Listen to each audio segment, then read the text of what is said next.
Two,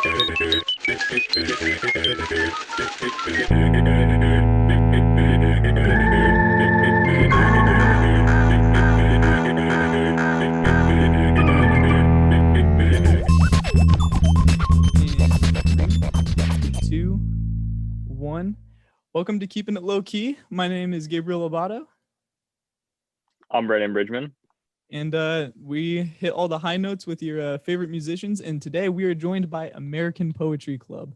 American Poetry Club, I believe you guys are from here in St. Louis, correct? Yeah, I guess technically we are. Yeah, we all met at WashU in St. Louis, so that would put us as St. Louis originators, I guess. Yeah, we're kind of from all over, and we're back all over now. But yeah, we played our first shows, and most of us started playing music in bands for the first time in STL. Nice. So give me a lineup of the band. We got me. Mm-hmm. We got SJ Mm-hmm. on drums. We got Kaylee on keyboard, and then not with us today, but in the band is Andy Lewis on the lead guitar and the occasional songwriter. Connor on backup vocals and trumpet, and Zoe on bass and also backup vocals. Nice. So do you guys what kind of formed the band together? What got you guys playing music? Oh, long story. Yeah, there's a lot of depth here. Yeah, so APC kind of was originally a side project to another band I played in with Andy called the Chair Enthusiasts. That was our main band for a long time. And then I started writing a few songs, just dealing with personal things that I felt didn't fit with the Chair Enthusiasts party rock sound necessarily. So started recording those on my own. And then they kind of did well on the internet, and I was like, oh, I guess I'll keep doing this. And SJ was a really big early supporter and believer of it. SJ and I played in my first band together, this band called Sax to the Future, otherwise known as KMD, Kilometers Davis. Yeah, some deep lore there. I remember no, sorry, go ahead. No. I was just saying, I remember looking on Google and it was like American Poetry Club. What does KMD mean? I was like, if only they knew. It was our first band together. So sort of brought SJ on to help me. As Chair Enthusiast started to die down a little bit, still wanted to play music, and so SJ and I started doing some stuff together with Andy. Yeah, actually, I had a specific memory about this moment. I remember I saw you play Underneath the Pillows with the Chair Enthusiast once, and I was with my friend Isabella, and we were just like, oh my god, they're like, what is this? And so I went up to you after, and I was just like, whatever that was, you have to keep doing it. I was like, it's so good. And it was. My heart. And it was. Yeah. And so we started doing that. And Connor also played in Kilometers Davis. He sung. He was the lead vocalist in that band. And I was like, well, I'm listening to a lot of emo now, and I want some trumpet. So fuck it, Connor. Oh, sorry. Oh my god, I'm sorry. No, you're all good. I totally forgot. We're like 6 minutes in, and I totally forgot. Don't worry about it. Justin did the same thing. Cool. So tapped Connor to get in on it, and Kaylee's my best friend, and we live together, and I was like, Kaylee, we should do something together. And so then Kaylee also joined the band. Yeah, I don't know, it was just kind of like the culmination of a lot of years of community just coming together and saying we all have done these separate things that we admire in each other. Why don't we do them together? Mm-hmm. Right. Wow. So what ended up all of you guys at WashU? Was that by coincidence? Or yes. That was by coincidence? Yeah. Okay. Actually, Connor and SJ knew each other kind of beforehand, right? Yeah, we had met in a pre-college thing, but it was also affiliated with WashU, so it was actually all playing into their hands the entire time. So are you guys graduated then? Yeah. from Lowkey? Yeah, as of last year, we have all graduated. As of this year, Mhm. Well, some of us are class of 2019 and some class of 2020. Okay. Right. So a little bit of varying ages in the band then. So that's cool. I know Brandon is familiar with the chair enthusiasts. A little actually. bit, I Yeah. think. Unless there's a separate chair enthusiast on Spotify. there I is was definitely doing, not. okay, Wait, yeah, the I was Chair doing, Enthusiasts are on Spotify? Oh yeah, of course we are. I did Yeah, not know. I was doing research for the podcast because I like to make sure we don't ask a lot of the same questions that other interviewers ask. And I read about the chair enthusiasts, and I was like, oh, I'll check them out. And there was one result with 4 monthly listeners, now 5 because of me. And Thank you. so yeah, it's pretty good. It does Thanks. sound a little different from American Poetry Club, and I wonder how. What would you say are like the main differences between the two styles of music? Well, I think we entered it with sort of different approaches to writing and recording, and just like we wanted very different things at the time. Like so, Chair Enthusiast was very much like we wanted to make music that was like that like our friends were gonna like dance their butts off to at like house shows. Like that was the exclusive goal of Chair Enthusiasts. We were like, if you are not rocking so hard right now about this song about how much we love our dogs, then like we're doing something wrong. And I think just also musically like that the lineup for that band was like much our interests were much different, right? Like I was listening to a lot of like Twee at the time. Like Andy comes from a pretty like heavy rock background. The other members of that band were like into more like 50s style, like girl group pop and that sort of thing. So it definitely was like just generally what we were trying to create was very different. Whereas I think when I first started American Poetry Club, Andy said, this is why Chair Enthusiasts exist, because if we all wanted to do our own individual thing and like none of us could like shame each other into like bringing a close center, like you're gonna create all this like ridiculous nonsense, all this bedroom pop insanity. Uh-huh. So yeah, I think that was much more of a melding of sounds, which I think we have. I mean, I don't know what other people here think, but I think we finally sort of, with this new album, like re-achieved that melding of like all of our own individual influences. Whereas like early APC definitely had a much more singular creative vision, I think. Mm-hmm. Yeah, I'd say definitely the recording process lended itself to that. Because usually it's just like we play the songs over and over in practice, and then we just record a take of it. But this time it was really different. We did it all in parts and recorded our own parts over and over again. So I think it added a lot of limitations, but also let us get more in depth. Maybe I don't know on So the what- individual parts. Yeah. So like starting from the ground up, then like what kind of made you guys want to come up with the name American Poetry Club? What is that trying to represent for the band? So American Poetry Club comes from a few things.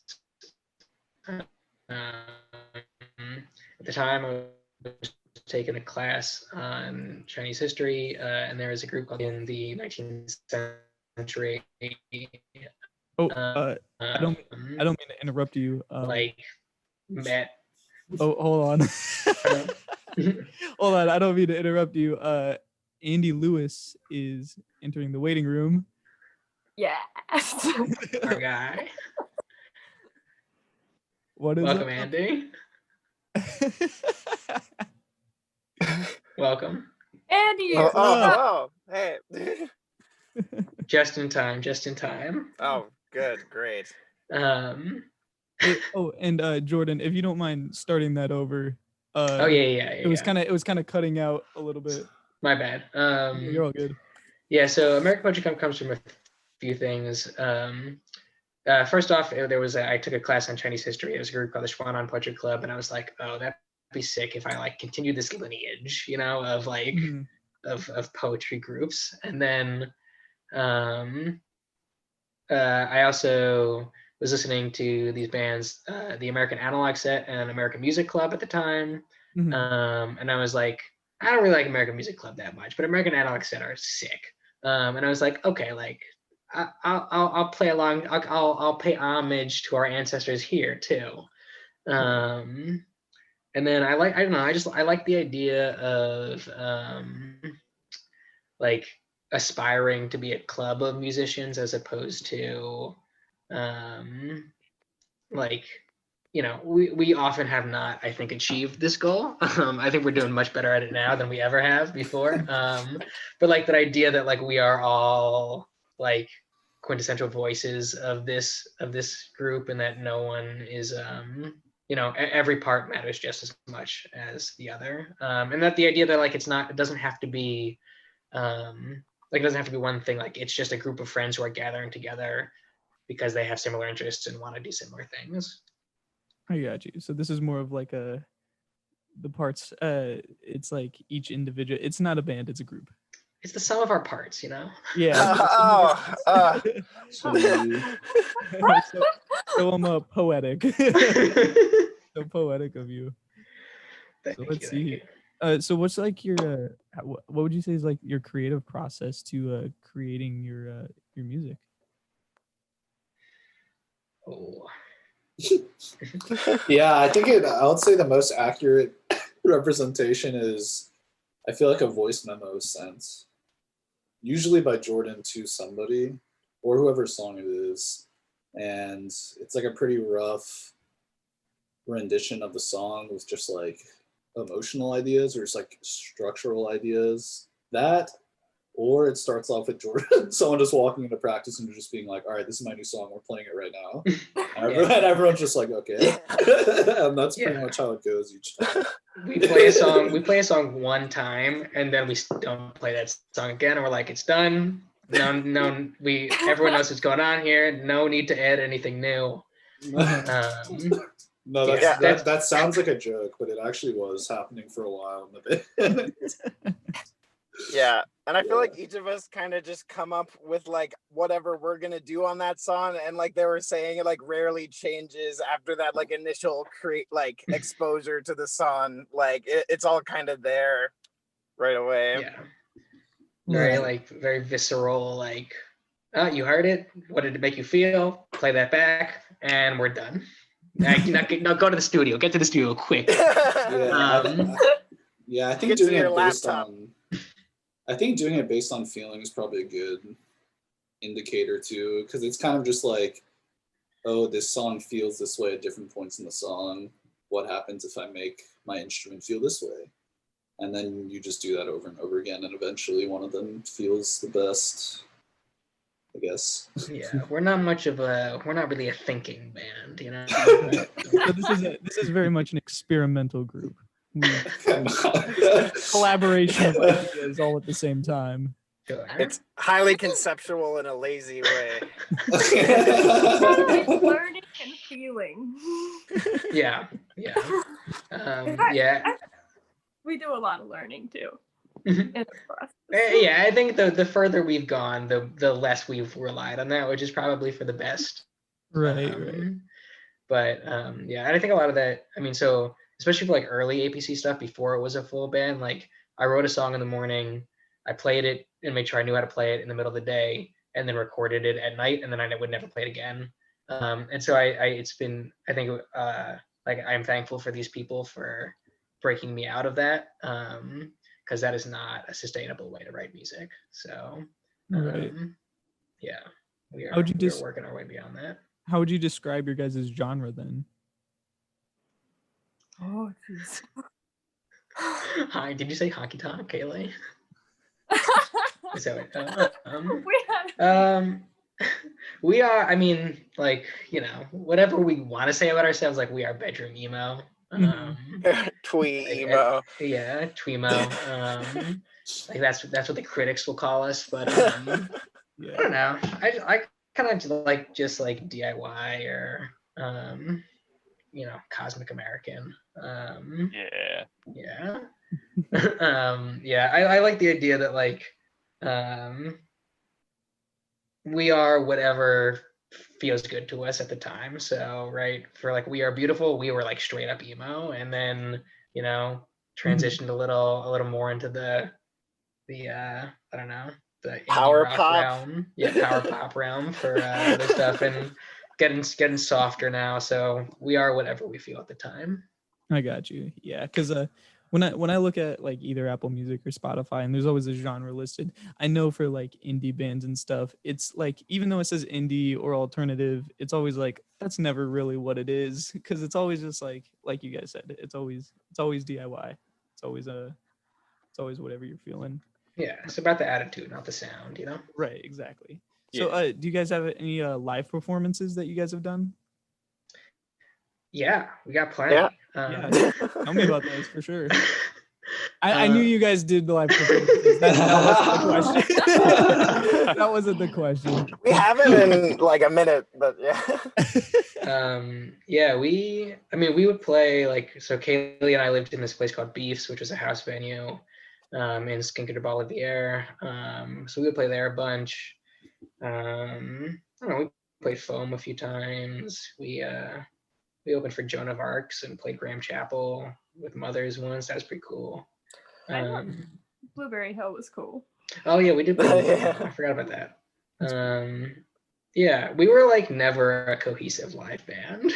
We weren't the last time we played. The last time we played live as a band, we were so good. There's Yeah. that one night we were really sweaty too. That was like one of the first shows of like a year where it was like we were firing on all cylinders for some reason. And we played with like Trace Mountains, which was Oh yeah. Yeah. Yeah, I'll definitely say we're more of a live band than like a quote unquote, I don't really know what the alternative is, than like a studio band. Right. So yeah, because I feel like for a long time the band's form and schedule was pretty amorphous of just like people were around or they weren't around, and like they could play or they couldn't play. So we definitely played like as many shows as we could, I think, because it's like, I don't know, the most fun. It's so fun. Yeah, I mean we're I would say that we're not like, we didn't start a band because we wanted to like exclusively do things on GarageBand Mobile and put out music on Bandcamp. Like that was just that's more the side effect of being in a band than it was the goal. Yeah, actually we have like, there's a few videos of us on YouTube that I unabashedly watch every now and then to remind myself what Joy feels like. Yeah.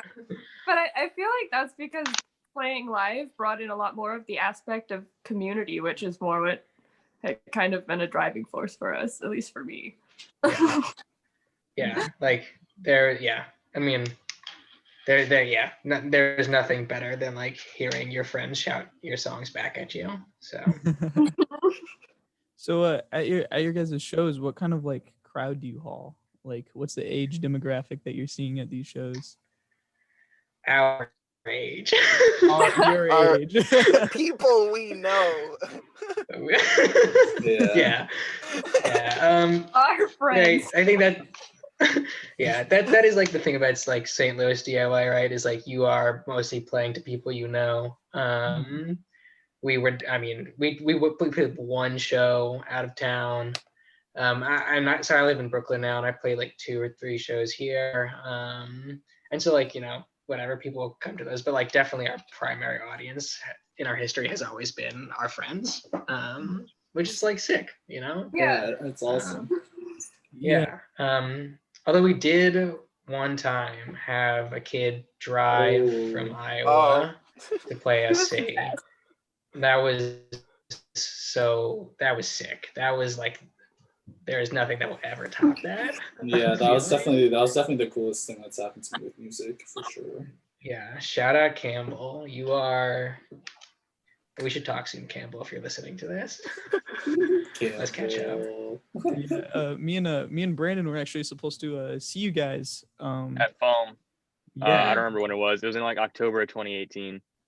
October 2018. Whoa. I don't know what show that was. That was probably the dark ages of the band. Yeah, we went through there was a brief period where we were not so good live. You probably missed us for good reason. We Is that my tennis racket period? Oh, that might be your tennis racket period. Yeah, there was a period of time where Kaylee's role in the band was to sing along and strum a tennis racket. So I play bass sometimes, but sometimes I was like, I don't have time to learn that because I've never played bass in my life. So then I was like, I'll just pretend to play. You fake it till you make it. And I did. really did make it. No, that's awesome. That was the Trace Mountain show. Yeah. Yeah. October 29th. Wow. Yeah, at that point, me and Brandon were sophomores, so we didn't have access to a car at the time. Oh, that's so sad. Yeah, I know, which was unfortunate. Yeah. But well, when shows do come back, there are plenty of bands worth seeing in town. So yeah, I know. Andy plays in some of them. Right. Yeah. You yeah. I'm sorry. No. I was just gonna say I play with Camp Counselor and Sinwat recently. Yeah, Sinwat's new album. Wow. Yeah, and we just recorded this album and it's very exciting. It's super good, and it's like two musicians that one of whom actually used to play with APC on some of the early stuff. Dylan Kiefer.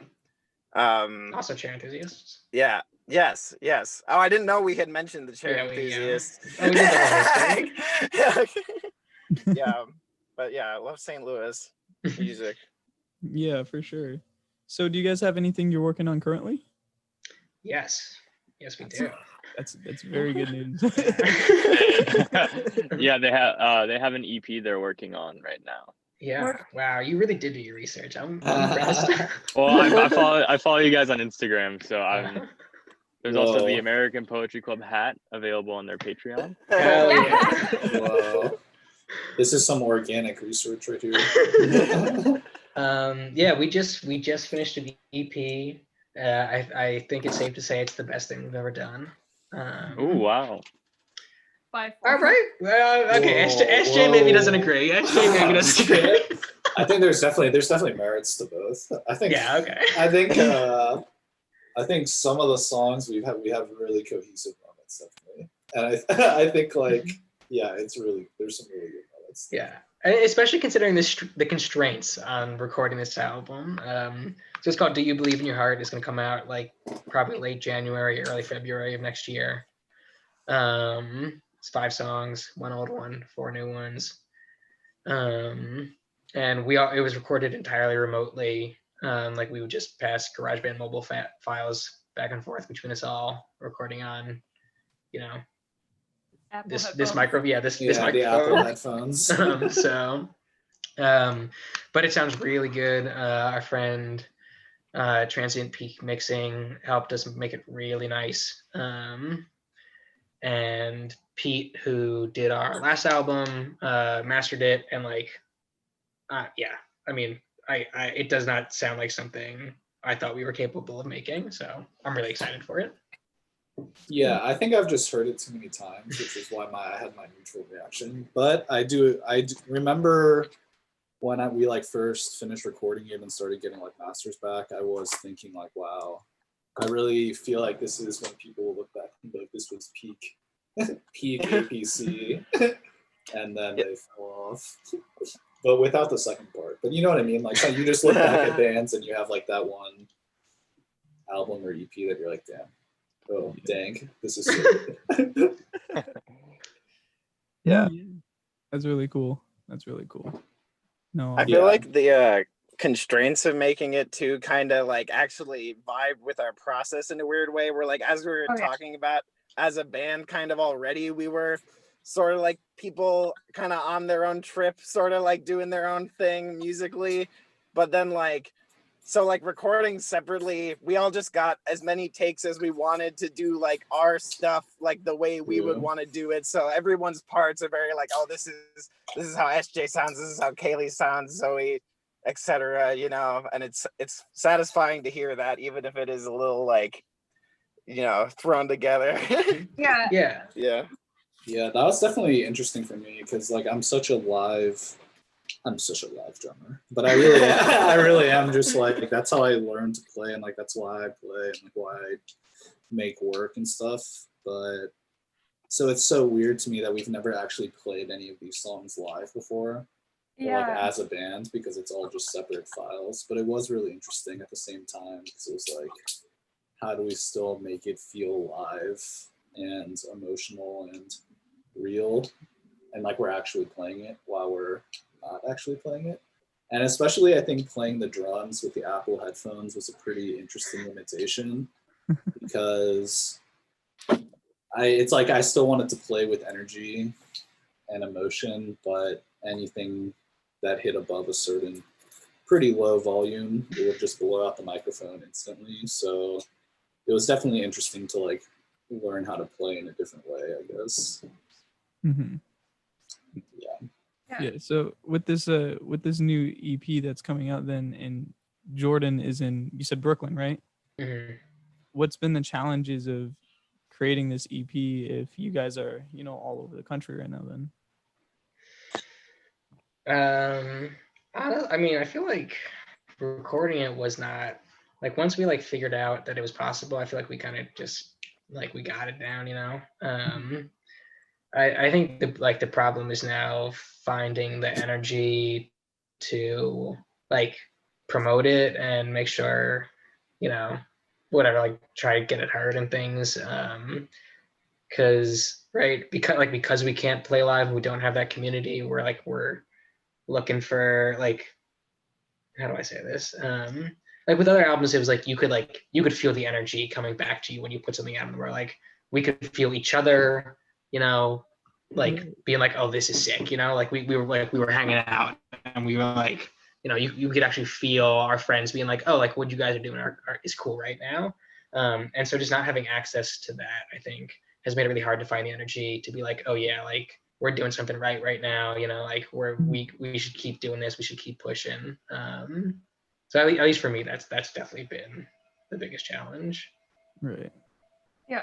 And I mean, I still think that there was a lot of things with recording, and just our process of making music was so different than us just going in and all playing at the same time and all picking up on each other's energy and just one take, and we're like, yep, that's it. And then, you know, record it, go play it live a bunch of times. Whereas this was really additive, where I got a bunch of files at different points in their development. So I would get one that was just Jordan's guitar, and then I would say, okay, what can I add to this? And I would put some keys on it, and then I would send it out. And then, you know, the next person would get it, and then I would get one that had like 4 people's parts on it, and it was much further along in, you know, what it was going to become. So sometimes that was really fun because I got to play off that, and then sometimes it's almost like, you know, when you get it at the beginning, you're like, I can take this any direction, and that was kind of fun. Just, I felt like each step was kind of, there was a lot more individual decisions being made, but it was also hard because there's all this self, you're questioning yourself, you're alone, you don't have your buddies around to be like, yeah, that's good, that feels right, that feels like what I want to do, and you're just like, I don't know, I guess I just have to feel this. Right. No, so like it's much more individual creativity coming from a band that's primarily known to be a very collaborative in-person band, in-person project. Yeah. Which I think almost made like I mean, I do think this is our most collaborative album yet, and like you hear the most voices on this album, both figuratively and literally. Yeah, and so I think it almost like the constraints forced us to make sure we were following through on that ethos. Mm-hmm. Yeah, and it was really interesting always hearing back people's parts, because you could like really more specifically, especially when you made it in parts, you could feel what they were adding, and it was like just so interesting to see people's interpretations. I think in terms of like being across the country, I think the hardest thing for me is I've always just wanted to play music to like play shows pretty much, because I just like love going to concerts and like love the feeling of connection. And so it's hard going from being like a primarily live band to being like a zero live band that also does not have a physical form. Right. Just in terms of like I mean, I don't know what it would be hard on. What part of like not emotionally or mentally, but just like it's, I miss playing shows. No, I got you. If we can, we have 2 minutes on the clock before the Zoom call ends, and in the chat, I've actually linked the next one that I can start up. If you guys don't mind, if we can just hop right over there. Cool. Yeah. See you Alrighty. there. I will see you in a second. Okay. Can everybody hear me okay? Mm-hmm. All right, cool. Oh, Okay, sweet. If everybody's ready, I have a question. Whenever everybody's ready. I'm ready. we all good? Yes.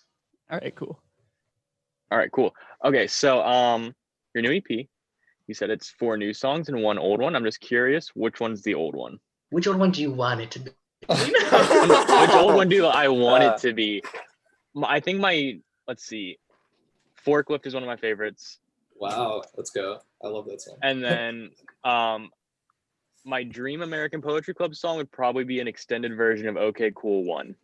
Ooh, throwing it back. Wow, this is some real knowledge. Right Okay. here. I hate to disappoint you, but Wait. I It's have from I have a around- way. I have a way to get them to rewatch the podcast as well. It was actually mentioned in this podcast conversation in one of the anecdotes. The name of the song was mentioned. I talked about it when I mentioned Jordan first starting the band. It's underneath the pillows. I'm gonna read it. Forget your breadcrumb trail. We've got a little like a secret Easter egg thing going on here. Yeah, it's underneath the pillows has changed a lot since we first recorded it. So wanted to kind of capture like the energy we carry on with it now. Yeah. So I mean, is it better? I don't know, but it's just as good, I would say. Yeah, it's definitely different. I would not say it's better, but I would not say it's worse. But I would Yeah. definitely say it's different. Yeah. I think that was a really hard song for me to play, not to interject too much, but because like Dylan Kiefer wrote that drum part, and it's like one of our best drum parts So ever. good. Like, and so I was like, wow, I really can't write something better. I was like, I just can't. And so it was like trying to have the same energy but different. But yeah. Put respect on Dylan's name. That drum part is amazing. It really is. I did the same thing with keys. Diane wrote a key part. Diane was in the Chair Enthusiast, and I put off recording for Pillows for so long because I knew I had to do something new, but I knew I had to match.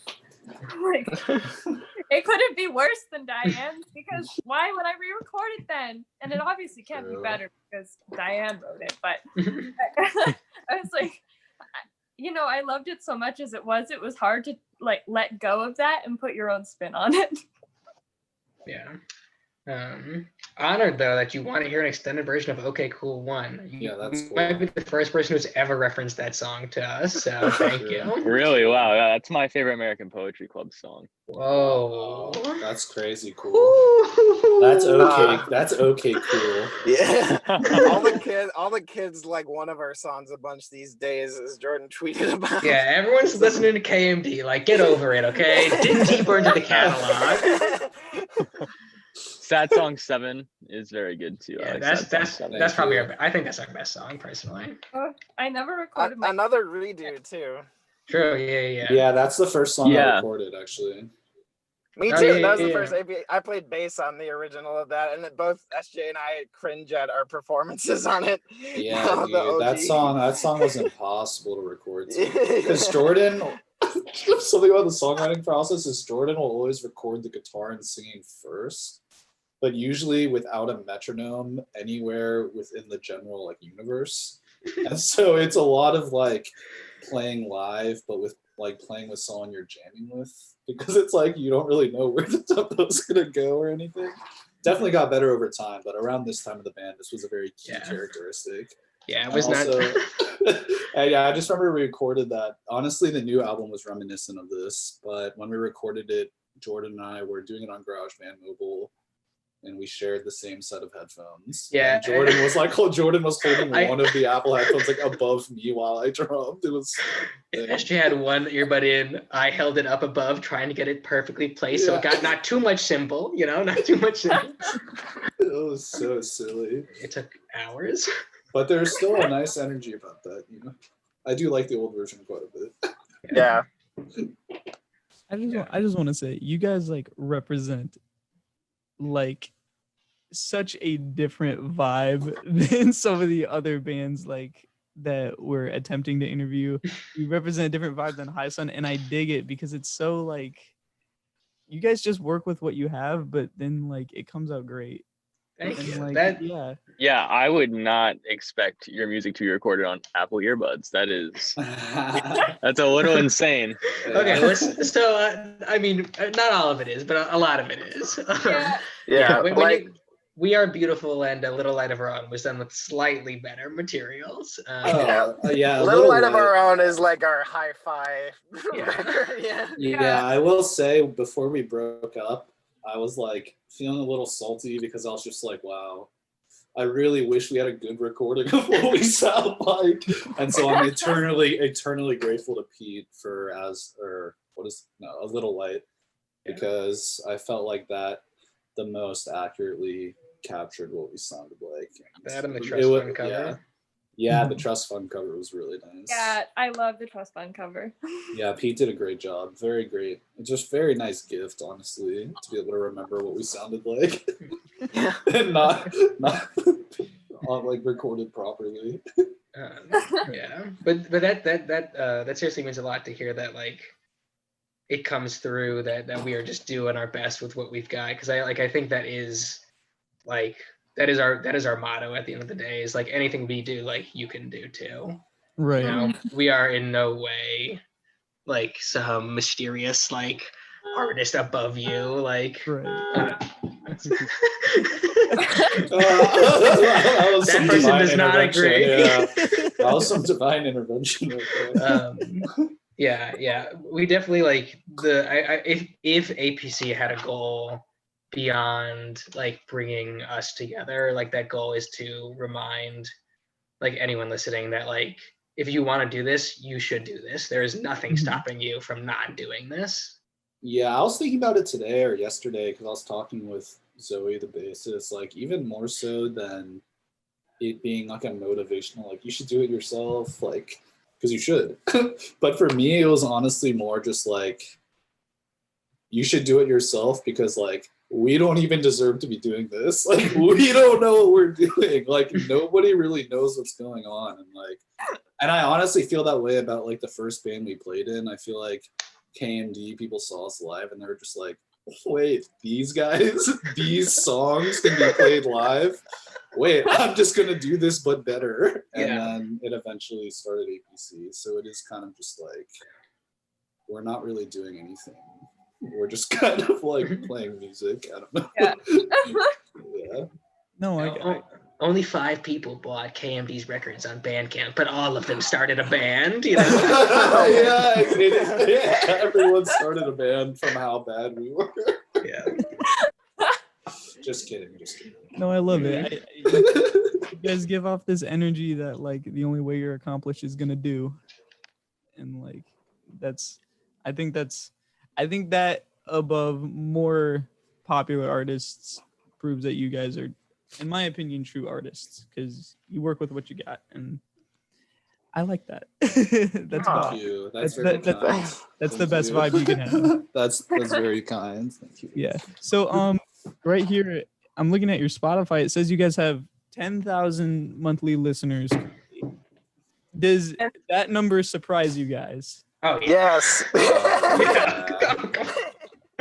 do you Jared, these used to 4. What? I mean, come on. Of course, what do you mean? Does it surprise us? Yeah, I remember when I started listening, you guys were at like 700, and when you were consistently at that up until like a few months ago, and I just checked it again, and you were up to like 9,000. I was like, when did that happen? Yeah, exactly. Big love to Wilbur Suit. Wilbur Suit. God bless his soul. Yeah, if you don't know Will Pursuit, he's a YouTuber and Twitch streamer. I think he does Minecraft mostly. But he found us when We Are Beautiful came out, and him and I just kind of started talking, and like giving each other advice about doing art and things. And he covered KMD on his YouTube channel. And now we got a bunch of simps in our DMs. That's mostly a joke. That's mostly a joke. We have no simps in our DMs. Just really nice people, and people keep covering it. And There's like a lot of a lot of people covering KMD on YouTube, which is real cool. I saw that. Yeah, there are a few people who tell me I'm playing it wrong, and I'm like, how dare you? they're like the tab you wrote doesn't sound the same way. I'm like, this is literally the tab I wrote when I wrote the song. So what do you want from me? No, I may sound angry, but I'm like honored that that's a problem we have. So. Yeah, I actually really like when I've watched some of the covers and they're really different. Like that's so much more fun to hear. Yeah, it's cool to like hear people reinterpret something that meant a very specific thing to me at a very specific time. To find a way to express that that accompanies how they're feeling in that moment. So right. No, that's awesome. That's awesome. Alrighty. Brandon, you have anything to add? Do I have anything to add? Not really to do with this, just a few here and there questions. Oh, we should also do the deep dive. You want to do the deep dive? Yeah, we can. In a few seconds. I want to ask a question. You do. While you ask your questions, I'll get that set up. All right, sweet. Okay, so split EP with Look Mama on TV. How did that happen? You want to talk about that? Yeah, so I met Michael because Kegs, the YouTube channel, posted about both of us. So the day after I put the Glad to Be Here, etc. EP online, that was like our first like big break. Was Kegs uploaded 2 of our songs to YouTube, and that's how most people found us at first. And so Michael was another person that Kegs had uploaded. So I think I maybe like went to his Bandcamp page and like we started emailing and texting back and forth, and we were both like working on new material, and we were like, oh hey, like we like each other's songs a lot, like let's do it together. We have not spoken really since then, but super underrated songwriter, I think. Very. One of the pinnacles of 2017 era bedroom emo. Song is insanely good. Yeah. Go listen to that if you haven't yet. And then they just released a new album actually, because I've been religiously checking their page on Spotify waiting for new music to come out, and I finally checked it again the other day. New album called Gone, released I July have not 12th. listened yet, but I did download it. It's in good. My iTunes library. It's very good. Okay. I'm ready for the deep dive if you guys are. I don't know, Brandon, if you have any other further questions, hit us with them. Otherwise. Oh yes, just a quick thought. I actually found you guys because I was looking for Teen Suicide's follow-up band, American Pleasures Club. I was looking for that, and I accidentally mistyped it, and I saw American Poetry Club pop up, and I was like, "Oh, this is cool. I like this a lot." And I was like, "Wait, this isn't Teen Suicide though." And then let's go. And then I was like, "Wait, they're from St. Louis. I could literally just go see them." But then I didn't have the means to. But hopefully one day. Wow, that's the best way to figure it out. Let's go. Yeah. You were looking for American Pleasure Club, and you got swept by the true APC. The lowercase APC. Fun fact: we had the name 6 months before they did. So. I am personally not a big Teen Suicide fan. I'm sure Samurai is a very nice guy, and he is. I'm not sure. Yeah, maybe. No, he seems okay. He seems okay. Okay. I mean, I'm not gonna speculate on his personal life. Well, actually, their name isn't American Poetry Club. It's American Pleasure Club, so it's different. No, sorry. I meant like we had APC first. Sorry. Oh, okay, yeah. Okay, Yeah. I misunderstood. Yeah. So I'm very thankful to Sam Ray, because without Sam Ray, we would not have like bedroom pop as we know it today, probably. So, in regards to that, I will say, if you like American Pleasure Club and Teen Suicide and Alex G and all that stuff, you must listen to Cotton Candy Collective. Cotton Candy Collective was Sam Ray's high school hero. He was a kid a few years older. Actually, I have all the files. I can send them to you if you can't find them. But that is like truly the OG of modern bedroom pop. Incredibly underrated. Like there's no artist that even comes close to capturing what like Orchard Tapes era bedroom pop means. Cotton Candy Collective. Nice. Okay, Gabe. Well, I'm ready if all of you are. Yeah. So we're trying to start this segment, and we did this actually with Justin, but we go on your guys' Instagram and we choose a couple photos that we want you guys to explain. Wow, our Instagram is not that old, so it may not be that deep of a dive, but maybe, but we're gonna call it deep dive anyway. If you use our Facebook. Yeah. Alrighty, let's see. Let me get the share screen going. We were originally more of a Facebook band. Yeah. I recently deleted the Facebook app from my phone though, which is like big for me because I was Wow. huge on Facebook for a while there. I don't understand how to use Facebook, if I'm being honest. Wow. Generational divide here. Yeah. Can you all see this? Yes.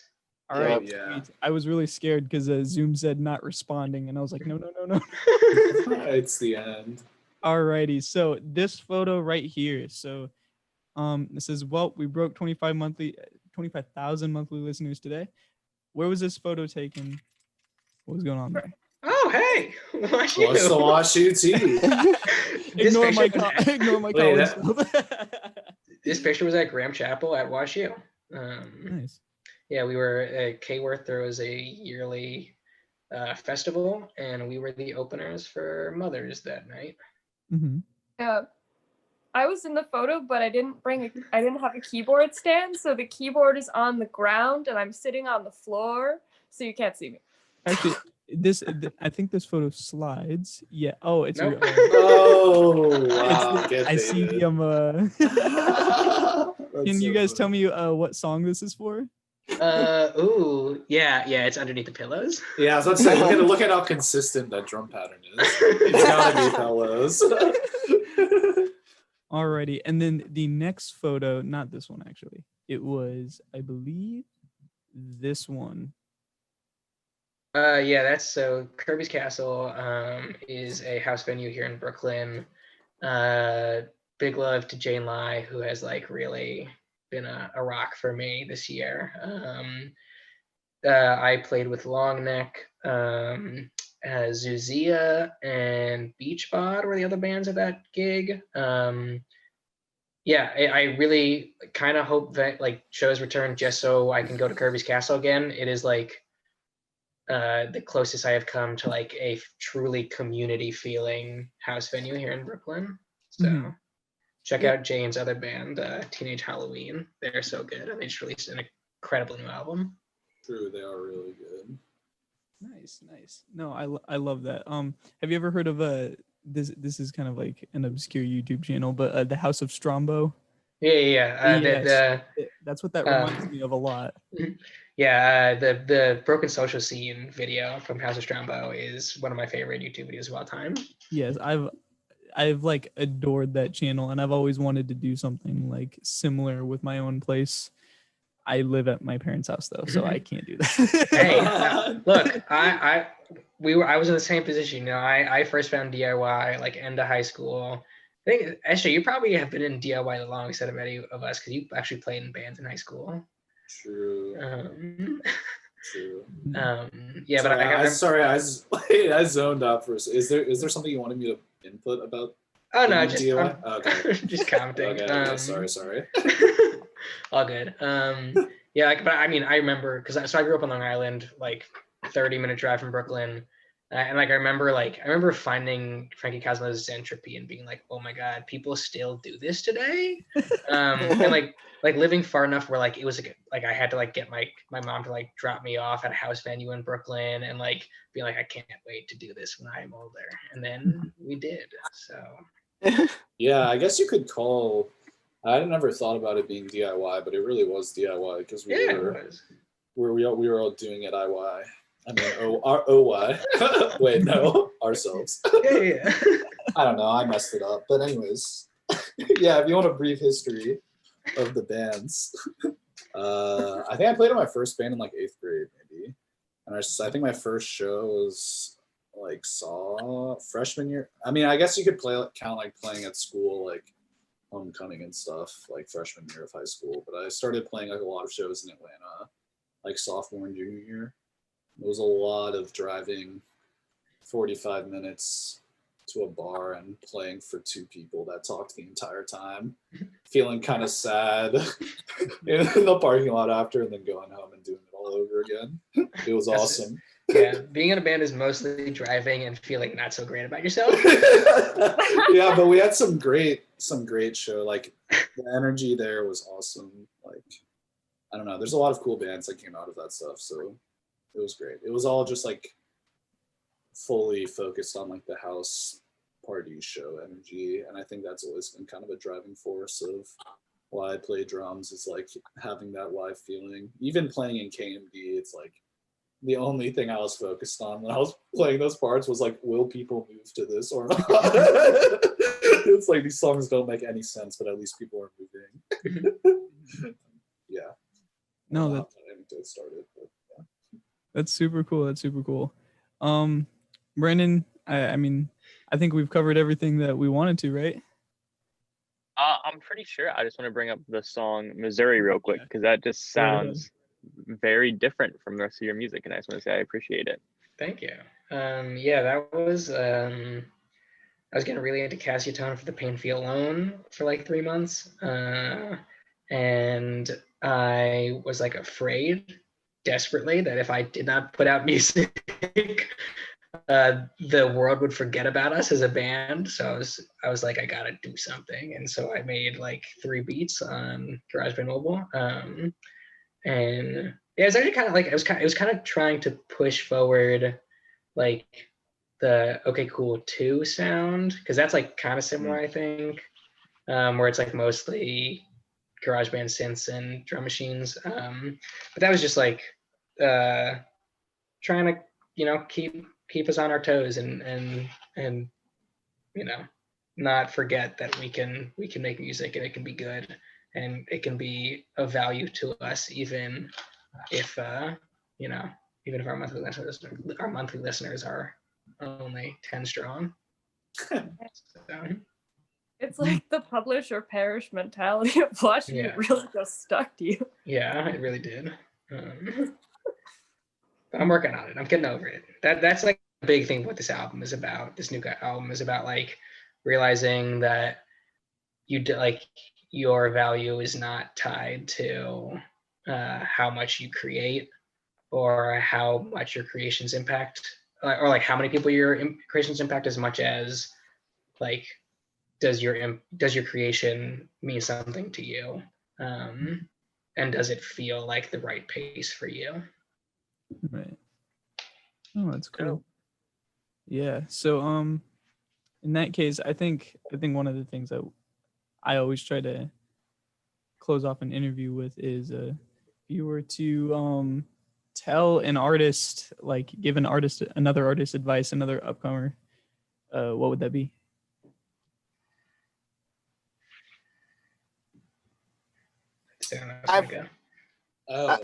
Anyone I'm sorry. Anyone can go, please. No, okay, no.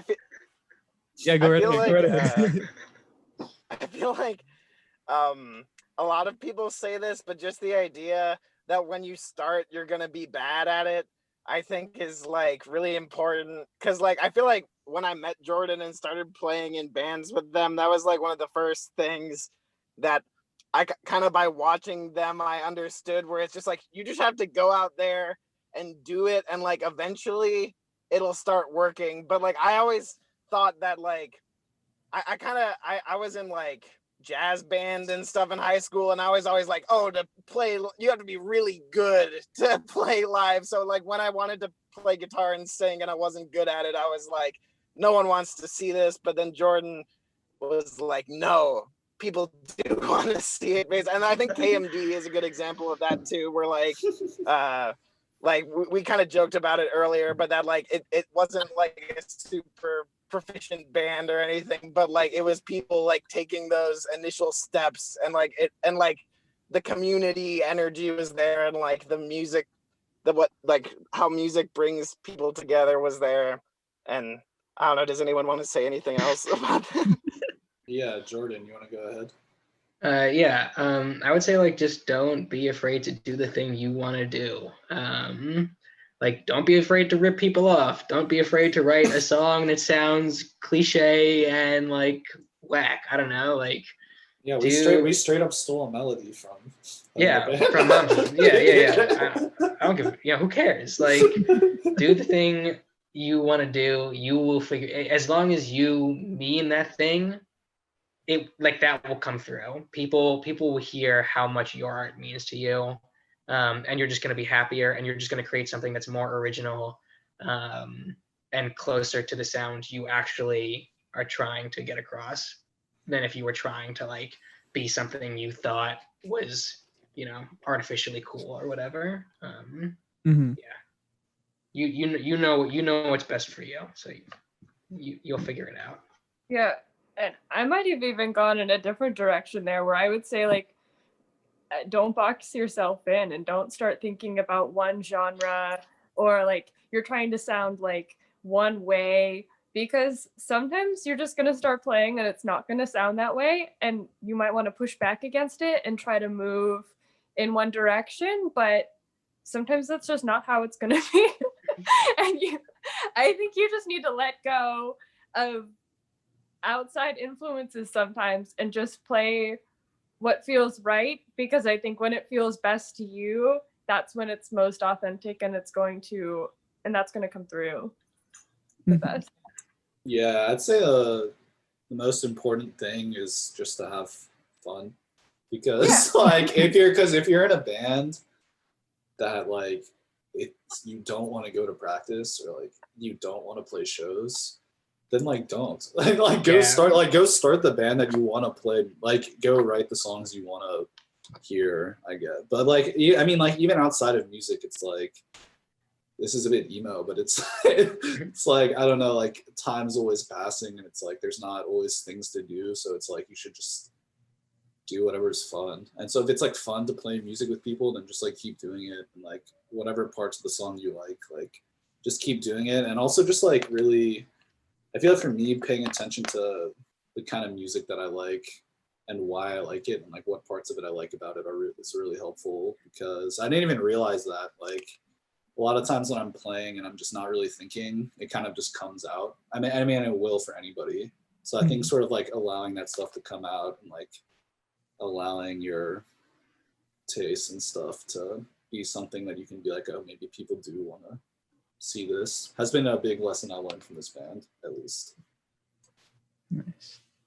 No, yeah, thank you so much to all of you. No, that like I hope you guys realize that like that's like pretty, like everything you guys kind of said is like very applicable to me and Brandon, and like we definitely take that kind of thing to heart. Because I mean, that's kind of like what we're trying to do with this podcast, and yeah, definitely. we're trying to get out there, and we're trying to make our name for ourselves, and we really appreciate it, for sure. Of course. No, thank you. Yeah, this is crazy. Yeah, I very much enjoyed this experience, so we really appreciate you reaching out. Yeah, thank you. Yeah, I'm so honored. Yeah, That's everyone would be interested to hear from us. It's so flattering. And it was so nice to talk to you guys. Oh, thank you. Thank you. Yeah. I will say this. And by the way, I think at this point we can be a little bit more relaxed. Word. Yeah. Finally. Is this still being recorded for your school or for school?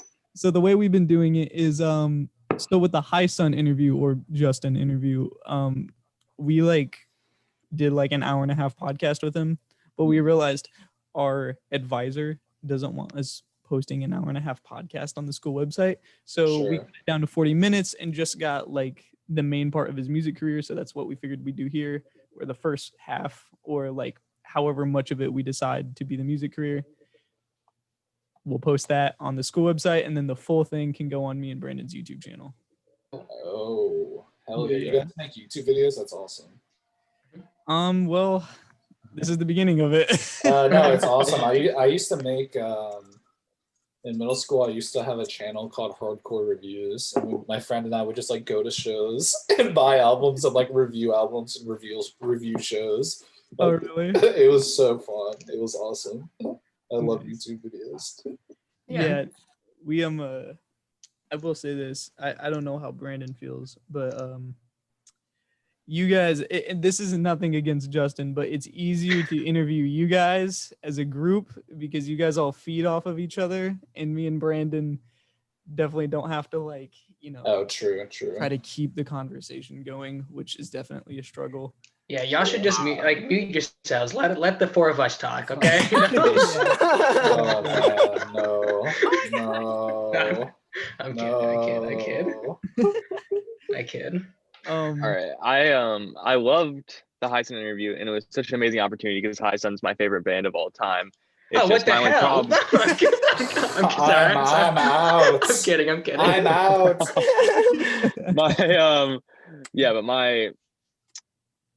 I just had a stroke. Give me a second here.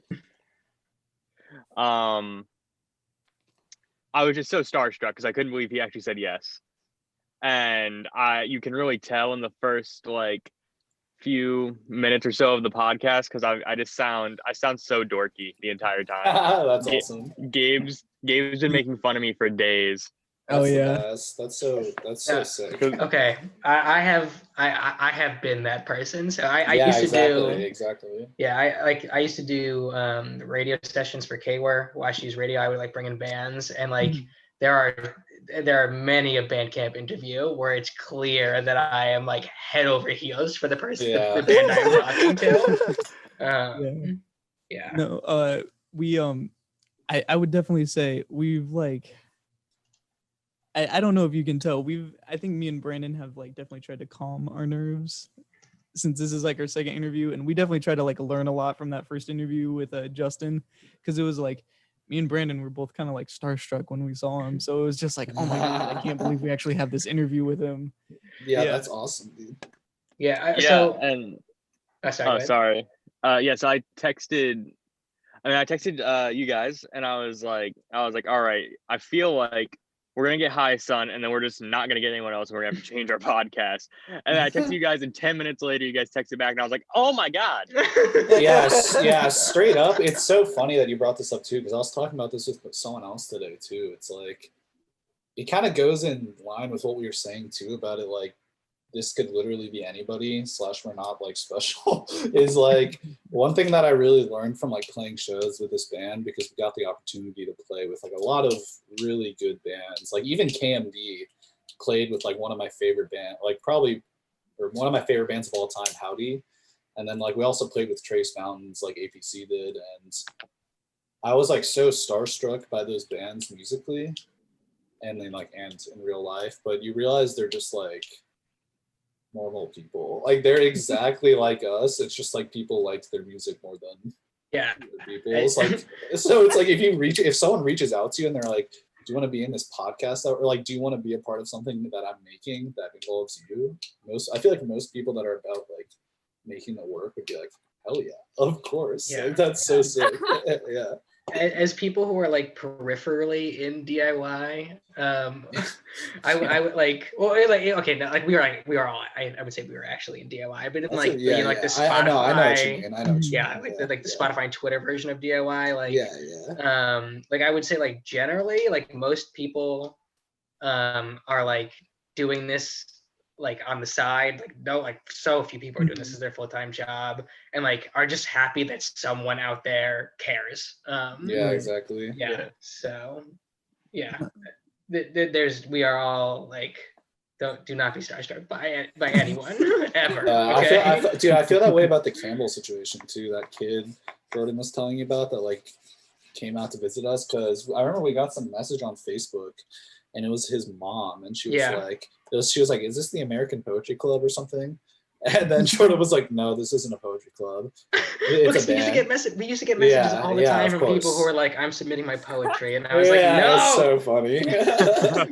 You will not submit your poetry here." And she would, no, but it was so insane. She was just like, "Oh no, actually, like you're our son's favorite band, and like I want to come out and see, like I want to drive him out to see you, like." And it was for his birthday, and they drove like 5 hours and stayed overnight. And we only played for like 15 or 20 minutes too. I felt so bad. I know. But afterwards he was like, "No, this is the like coolest experience ever. Like I got to eat Chinese food with you guys." And it's like, like, yeah, we That's were awesome. starstruck. yeah, you know? I was like, no, that was like the coolest experience of my like. That's so like it was so cool for me. Like it's definitely has a two-way effect. It's like really quick. If we could continue this on the next one. Yeah. Oh yeah. So let me stop in 3, 2.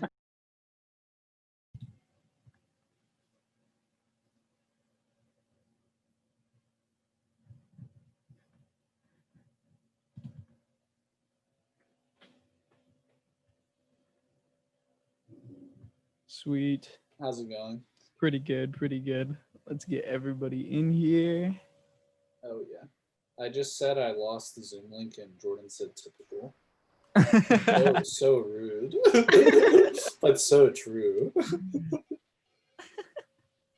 Oh my God! Here, I gotta get my phone horizontal again. Oh my God, you're never ready. I have a question for you guys. When you post it to YouTube, is it gonna be like the Zoom call on YouTube? Yes. Yeah. Okay, cool. That's fine. I'll be in this car. It'll be great. No, it's so actually I'm like the EIC of my like journalism team at school, since me and Brandon are on the video staff, and I actually have a couple, and like I specifically look over podcasts. Yeah, so we have like a couple people that like record in their cars, and then Oh, cool. yeah, so yeah, you're not alone. Oh, nice. Oh, good to hear. Yeah, I have actually never seen the inside of Andy's new home, because Andy always is in his car when we FaceTime. Yeah, that's. Oh, I wasn't one time. I think. I doubt it. False. Okay. Yeah, Just kidding. yeah. I drive for Postmates these days right now. So. The glorious life of being in a band. Yep. That's right. And he's in 3 bands. Okay, don't you know. The glorious lives. So like what did you guys go to WashU for? History. History. Nice. I also studied history and film. Oh yes. Yeah. Yes. Woo! I'm So this is the future you have to look. No, I'm kidding. Oh, yeah, really? you get to be a Postmate. I'm going to film school actually. Oh, that's awesome. Sick. Hell yeah. What got you into film? I don't know. I've grown up in the it's a long story, but I grew up in the Jehovah's Witness community actually. Whoa, that's a sick story. And, That's crazy. And it was just like, I don't know. I just saw a lot of people kind of getting stuck, I would say, because of that. And it just kind of made me want to like tell people stories because of that. Sure. Because like, I would show up and like, you would have this perception of people, but you didn't really know what they were really coming from. Sure.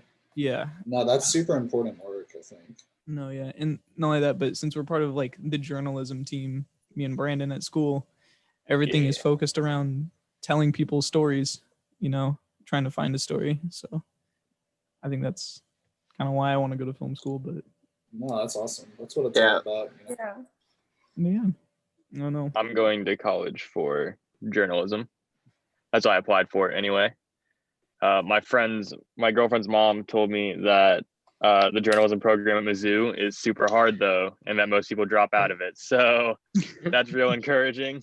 That's actually, I actually had like maybe 6 months ago, or probably a little longer, I guess. It was pre-COVID. But there was like a Mizzou field. So I work for a news company, and there was a Mizzou field trip to our office. It was like, I was fascinated. I had no idea that Mizzou had such a rigorous journalism program. But congrats on getting in. That's super cool. Yeah, that's awesome. I hope I get in. I just put in my application. Oh, okay. Well, fingers crossed for you. Yeah. My ACTs are pretty good, so I should get in. They usually like automatically accept people if they're above like a 26, I think, and I'm above a 26. So like, hopefully they don't just go like, "Hey, we hate you. You're not allowed." Columbia is pretty cool too. Like, I've played there a couple of times, and there's a bunch of bands in St. Louis who like originated at Mizzou, basically, and seems like a cool place. I feel like congrats. That's awesome.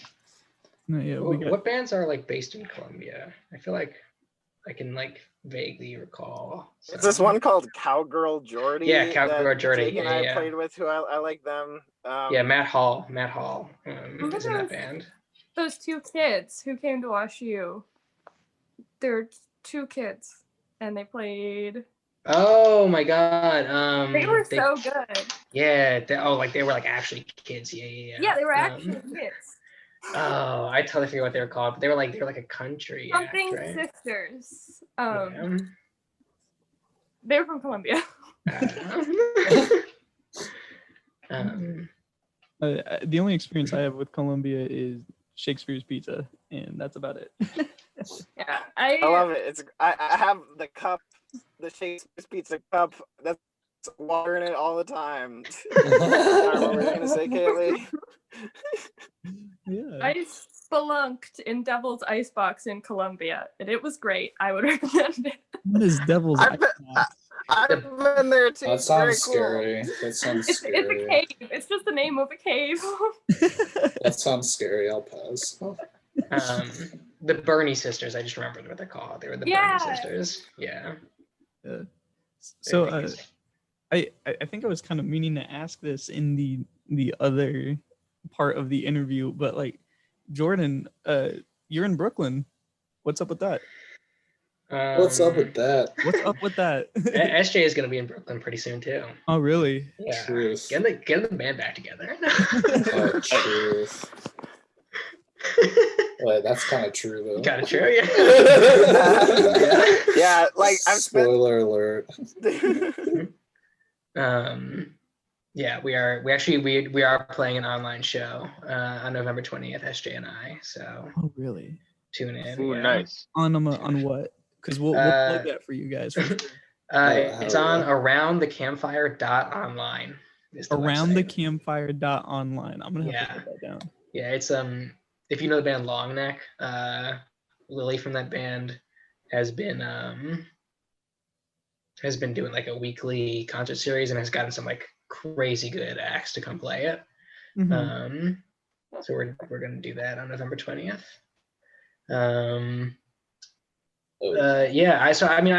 My family's from New York, so this is moving home for me, and it's where I got a job. So nice.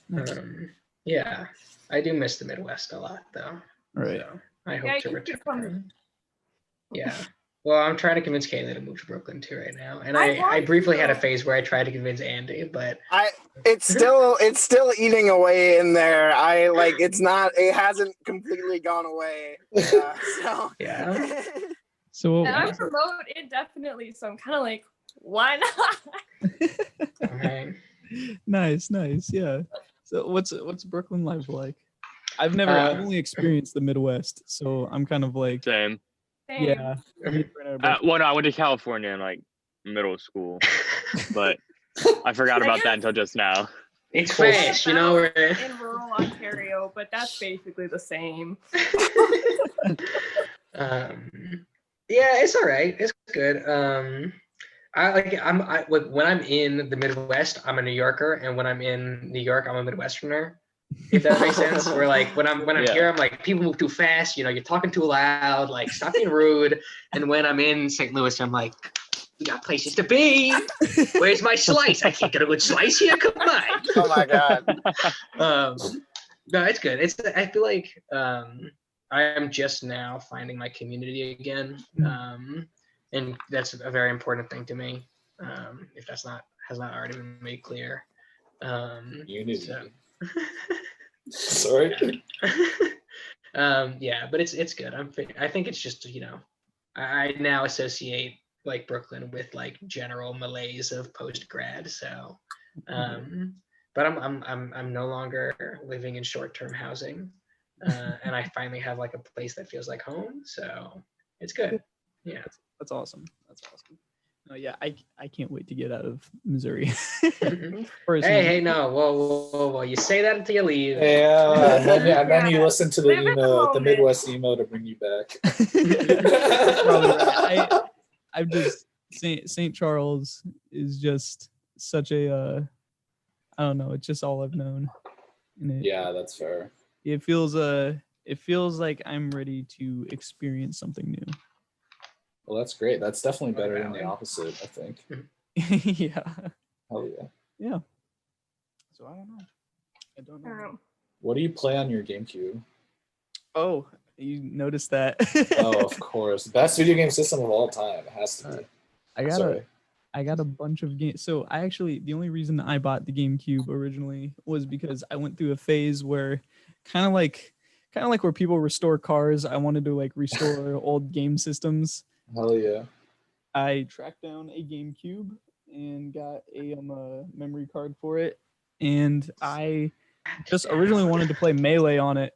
True, of course. Yeah, but then I had a friend who just had like stacks and stacks of GameCube games, and he was just like, "You can have like 5 or 6 of these." So I've got like Rebel Strike and let's go. got Wind Waker, Of course. a phenomenal game. And then Okay, you gotta get Mario Party 7. You gotta get Mario Strikers. You gotta get Mario Strikers Mario is a crazy Tennis. game. Okay. The Mario sports games are pretty insane. Mario Tennis is insanely good. Yeah. I want to get Super Mario Sunshine. I felt Yeah, like dude, I've been playing. I need to get that on my Switch. Yeah, I've been playing that on my girlfriend's Switch, and that game is so hard. I was like, how did I play this when I was a kid? Like, I was like so much better when I was a kid too. And maybe because the controls are so different, like the controllers, but no, yeah, definitely. yeah. I don't know. I want to get my hands on an actual like Super Nintendo because I have like just like the tiny version that has like the preloaded games on it. But I'm like, it doesn't feel right. Not the same. Yeah, exactly. And what is it? Link to the Past is like one of my favorite games. So So good. OMG. Yeah. The Game Boy Advance port of that shit. yeah. The Game Boy Advance was crazy too. Yeah. Oh, I still have mine. Yeah, it's so good. Yeah, my sister had the SP. Oh, it had that backlight on it. That was Yeah, big. the backlight was really okay. Yeah, you could play after lights were out. That Yeah, was dude, crazy. I never had the worm light. I played but my Super cousin Mario did. Bros. 3. Okay, but the DS. Oh shit. The DS Lite though. The DS DS Lite Lite has got. was- That changed It's the got game. the. Yeah, Dude, it's I'm not got gonna lie. Yeah. The DS Lite is a pretty close contender with the game. Yeah. DS I Lite liked the was speakers on the regular DS though. Yeah. Like it like felt like you were like in a spaceship, you know. Yeah, the DS Lite though, it's got that Game Boy thing. Yeah, It's got like a insane. 17. It's got like that 17-hour battery life. It's crazy. Yeah, you could play Nintendogs on that thing. Nintendo Oh, was the yes. best, dude. You can get I always Picto thought- Chat Wanted banned from your Nintendo to bus. be more fun. What, Nintendogs? Nintendo. Yeah, I always would play it and I'd be like, this is going to be so much fun. And I'd be like, the when joy does I it get felt. fun? The joy I felt when I got a new present on my walks with that Nintendo. Oh my god. I'm Oh, still just searching. send it back to Still put searching in for it, bro. mazes. I fucking missed that, dog. This is how I feel anytime I like talk to anyone on DIY Twitter, because they're all like 2 years younger than us or so, and like that's like enough of a difference to be like, Mhm. I'm like, wow, like you didn't get a Webkins in middle school, like. I know. Hey, you Or fool. like you guys, like Well, you were like, it oh, was I don't know how to elementary use school. Facebook. That's crazy. Yeah. How like Brandon's almost 19 and I just turned 18. Oh my god, wait, you guys are so young. Wait, Yeah, what's the wait, never I'm asked this, sorry. I'm sorry. Yeah. Wait, I no, don't thought worry you guys about it. Don't I worry thought about you guys were like mid-20s or something. it. No. Oh shit. Ignore everything that happened. No, They're you're on, they're Yeah. on their high school newspaper. No, I already Oh told my you. I already told you. God. Half of it is going on some Oh school my website, God. which you're all good for. You're all good. You don't even have to. Yeah.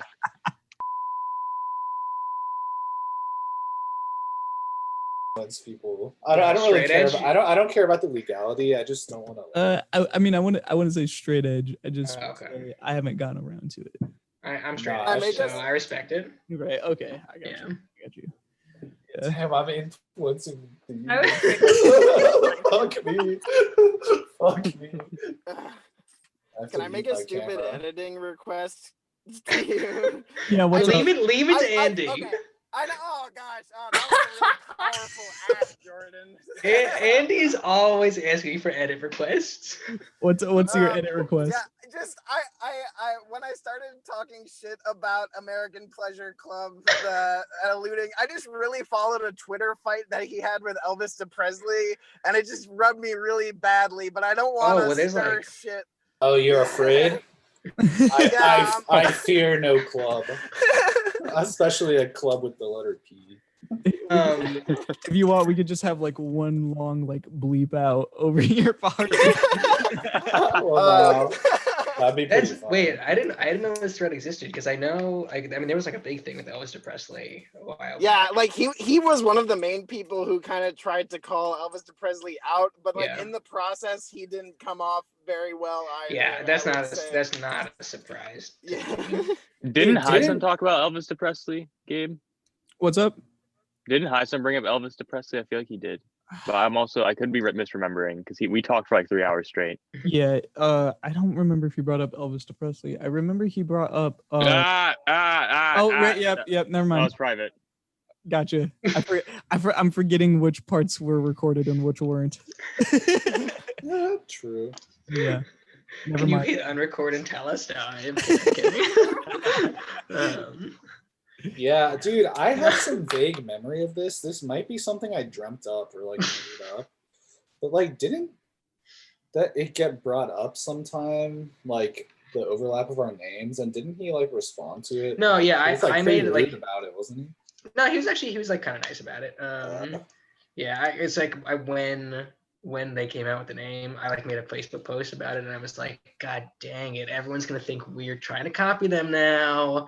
But we had it first, and then I tagged him in it, and he commented like, we didn't even know about you. He's like, there's no way we'd even know about you. Yeah. I was like, just you wait. Yeah, he did. I will admit that there are some compilations on Mediafire in which he uses the American Pleasure Club name from before us, but that may have They're influenced fake. my subconscious, but I They're don't fake. distinctly remember those coming out. So yeah, That's hilarious. yeah, and now it's too late. We can't change the name. So You Yeah. can't back down. It's been like now. 3 years. yeah, Yeah. people. You should change it to mid-20s suicide. Actually, I do have a few True, though. Bandcamp URLs saved just in case I want to change, start using a new name. I have hereforyou.bandcamp.com saved up, so keep an eye out on that one. Gotcha. No, I get very Dead Poet Society vibes when I think of that. Lamau.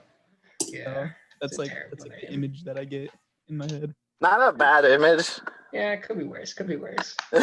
I mean, I think it's better than Good Will Hunting. So Oh, I'll be honest, I'm kind of a failure of a cinephile. I haven't seen either. Oh, I yeah? haven't either. And I know I need to. You don't need to do anything, SJ. You're so correct. That's the correct answer. Am I having fun? That's the only thing that matters. both of those movies are not fun at certain points. That's what I'm saying. Am I having fun? Especially, I would say Dead Poet Society definitely takes a turn for the worst at one. Yeah. Very sad. Am I And I having fun? But it's got young Ethan Hawke in it. Oh my god. Mhm. My Ethan. boy. Yeah. It's got the man Robin Williams. Robinho. I don't know. A lot of times I turn off movies when they get sad. I just feel like I don't need to be sad about fiction. There's enough to be sad about. Oh yeah, that reminds me. We me and Brandon, we have another podcast with another student at our school, where we it's just kind of based around movies and stuff. And we just we're about to review this movie called The Devil All the Time. It's on Netflix right now. I had very strange dreams after that movie. It's so dark. Let's go. Is it a horror movie or like a thriller? It's a thriller, and it's got Robert Pattinson keeps doing weird things when he Robert. Yeah, he did a movie about a lighthouse that was Oh. black and white. Yeah, Oh, I've actually really want to see that movie. I watched I it. haven't seen it. I haven't seen it yet. You'd 'Cause I like really- it. It's Yeah. it's so strange. It's so weird. And Willem Dafoe is crazy, man. yeah. That's Oh, he good. grew up in the same town my mom grew up in Wisconsin, Appleton, Wisconsin, which That's awesome. Jordan thinks is cool. Just 10 minutes from there, yeah. The only reason. Yeah, I exclusively watch cartoons and movies about Jewish men in their 40s. So if it's not in those two realms, I'm Uncut not gonna Gems? see. What? Yeah, very stressful to watch. Yeah. So my- anxiety inducing. yeah, my actually one of my good friends from Brooklyn, her cousins are the Softies, which is my Oh, wow. my claim to fame, you know. Yeah, so if you're looking for a connect, I'll hook you up. Yeah. For the movie you're trying- podcast, that'd actually be really dope. Yeah, if you're trying to get the Softies on there, I'll reach out. No, that's super dope. So, did you Yeah. wait? So wait a minute. You said I'm still trying to process it. Middle-aged Jewish men. Yeah. So like what I'm going to be in 20. I want to know what I'm going to be like in 20 years. So like a serious, like a serious man. You What just other- talked about that movie We and you did. said you didn't even like it that much. Yeah, but I watched it. Those are I said these are the only movies that I watch. So are you saying that like you see yourself as Adam Sandler? Oh, no. Look. Wow. There's a great Wow. picture series of Adam Sandler in very long shorts playing basketball with the JV Hofstra team on Long Island. And if I am half of the person that Adam Sandler is in those photos, I will be set for life, okay? Yeah, I see you more as like Mel Brooks in the 1979 Muppets movie. Thank you. I'm honored. I'm honored you think of me that way. Yeah, movies are the best form of inspiration for real. Make sure you watch good movies. That's the Great best advice. commentary from That's SJ. the best advice. That's the best advice, dude. Great commentary from SJ. That's all I was thinking the whole time. I was like, wow, movies are great. Well, yeah. I tried to lay down some movie references on our some bio we were writing for the EP that's gonna come out. I compared it to Dazed and Confused because I was like, I want our teenage fans to watch that movie. That's a good movie. I can't really say I can see a plot in the movie because I've just watching teenagers, but Yeah, I wrote my whole senior thesis about that idea that there's not really a plot in that Richard Linklater's movies. yeah, I know. It's Yeah. kind of all over the place, but it's good. It's definitely a classic. Yeah. That's like a big theme in our band now is how can we use this newfound power, this newfound That's pull we true. have with English YouTubers in their late teens. How can we use that for good? Oh yeah, I'm trying to Yes. be the soundtrack for the reboot of Skins, dude.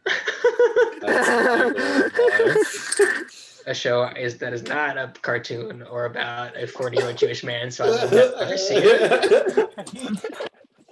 Oh, that reminds me. Have you guys ever like been approached to like use your guys' music in a movie at all? Kind of. Jojo. Yeah, JoJo. Follow the JoJo Place.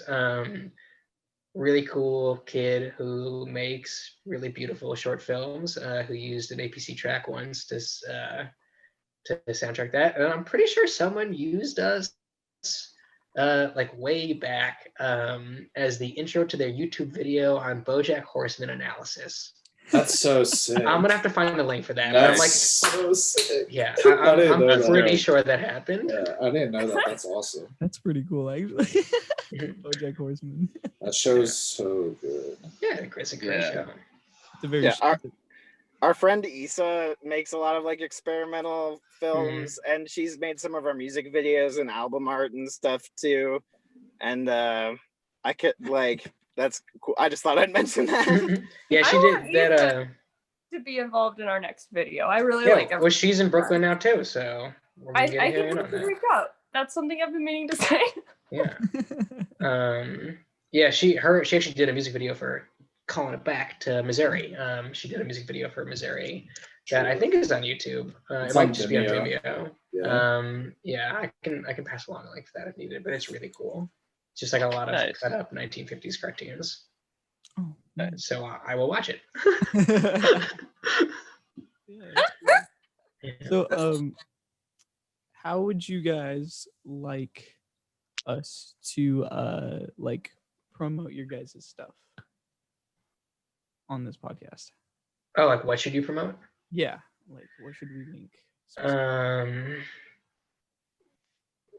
We have a Patreon now, which Okay. we have to promote. We are legally obliged to promote. It is it's free. None of our posts are locked behind a paywall. Just kind of viewing it as a place to put things up and Mhm.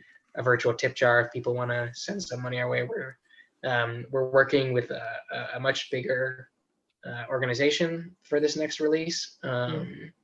And planning some big things for it. So anything helps at this point. But I mean, there are a lot more organizations way more deserving of your financial capital than we are. So keep that in mind before you give any funds to us. I would also recommend checking out the Bandcamp tag for your city and finding some sick ass music being made wherever you're listening. So Absolutely. I think ideally we're gonna try to get some merch made soon. Not Yes. Yes, like please. different types of merch. And honestly, that is probably for any band. That's probably like the best way to support financially, at least. So if you really want to show some love, then buy some shirts, please. when they're made, yeah. Yeah. Or Nate Kaylee's hat that Kaylee's making.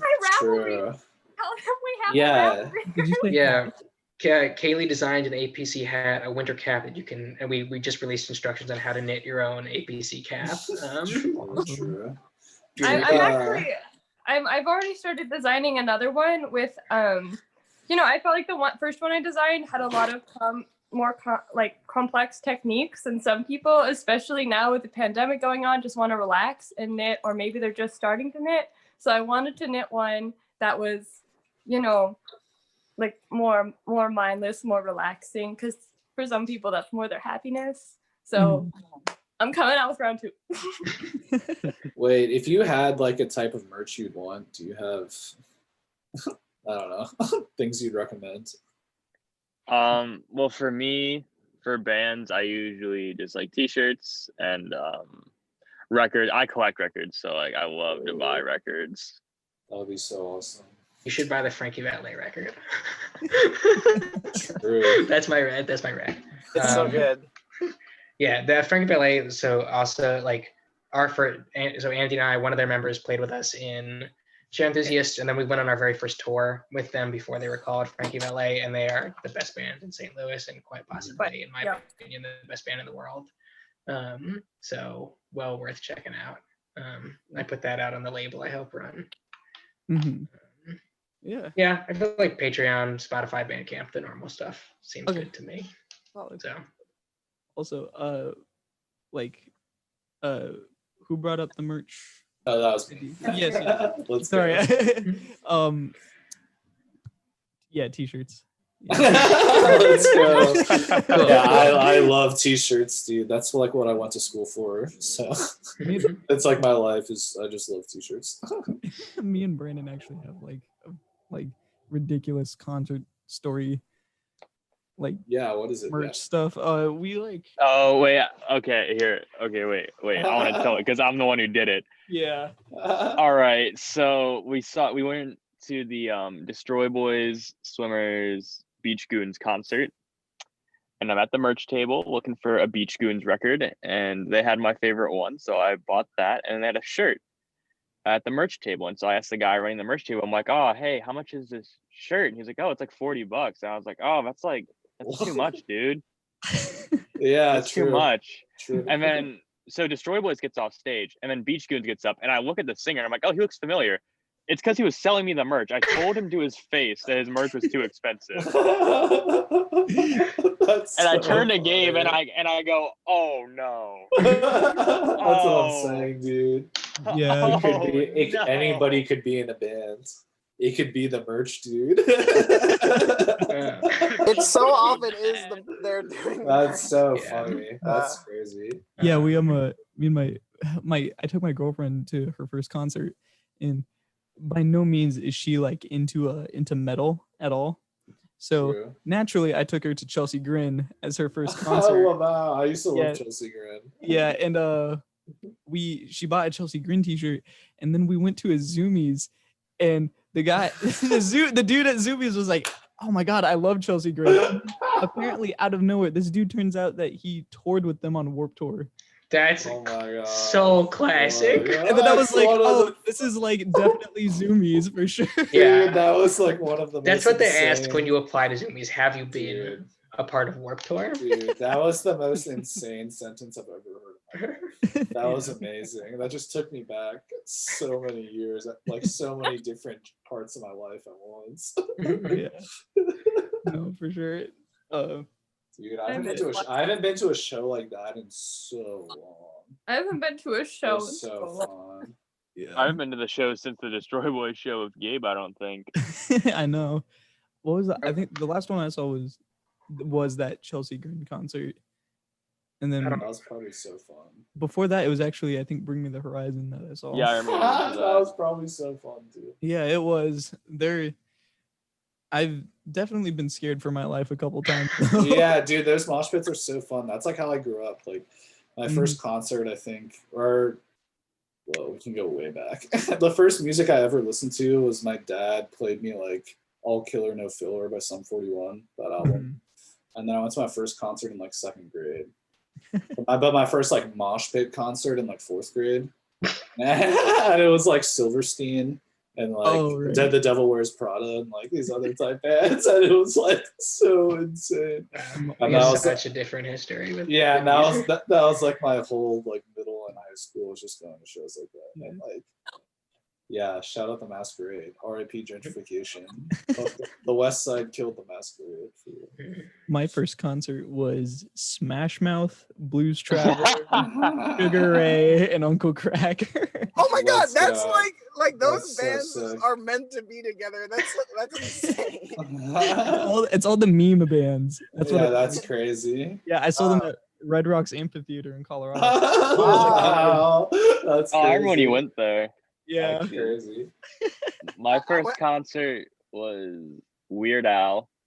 Let's do it. Yo, then- that's respect. That's like Yeah, something to like brag that. about. Crazy. That's dope.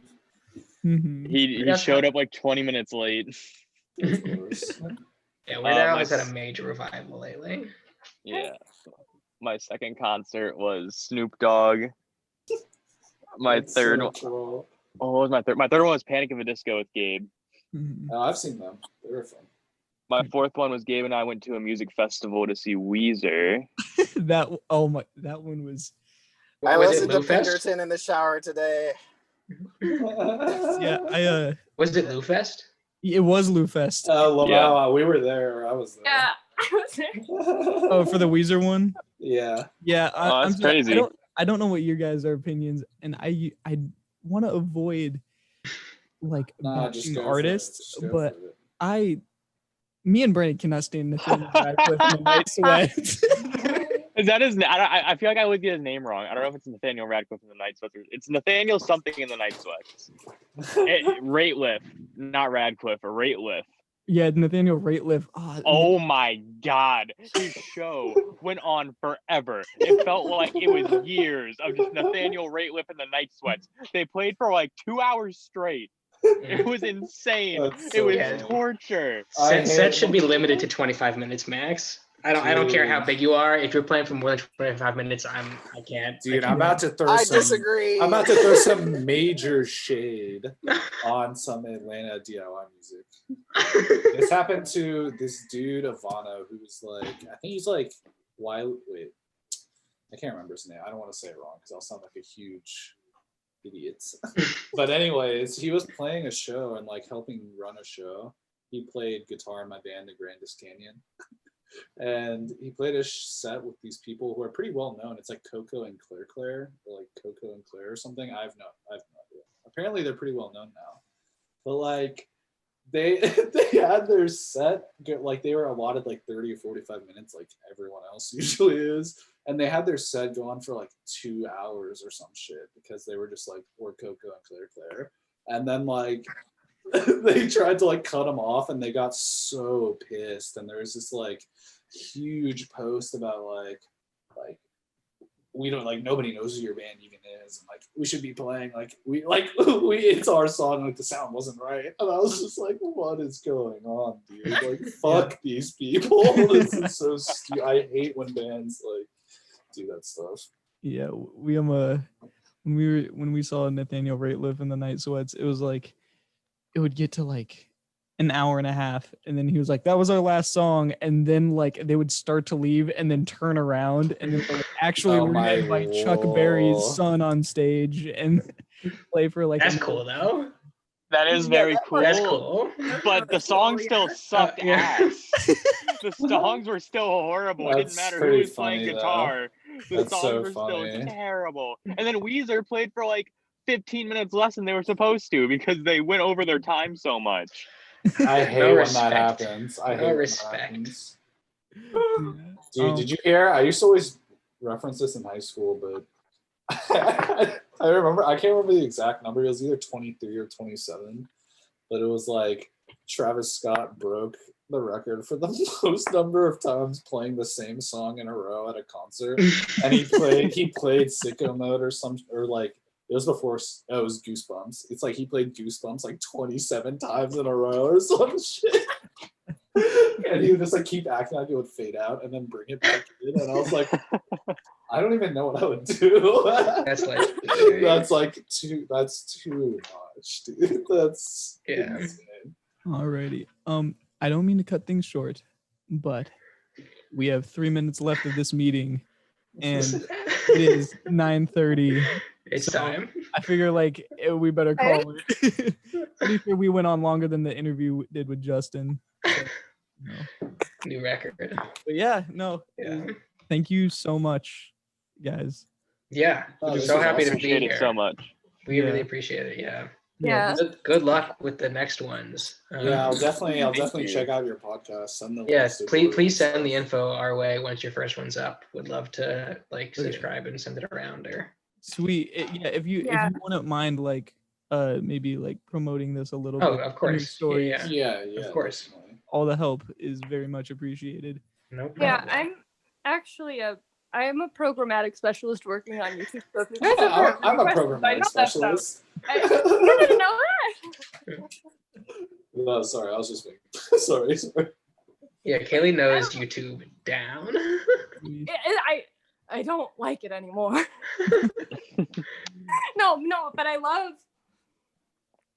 I hate the algorithm. I'm tired of it.